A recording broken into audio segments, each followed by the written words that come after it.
Здравствуйте, я обращаюсь к народу Кыргызстана, и мне хотелось бы сказать о том, что таджики никогда не были за войну, и они никогда ни с кем не воевали, и если и даже были какие-то непонимания между таджикским и кыргызским народом, то это, скорее всего, просто самозащита таджиков. И мне очень неприятно слушать те слова, которые вы говорите о нашем президенте.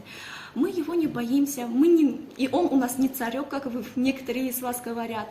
Мы его любим, уважаем и все, и он тут ни при чем.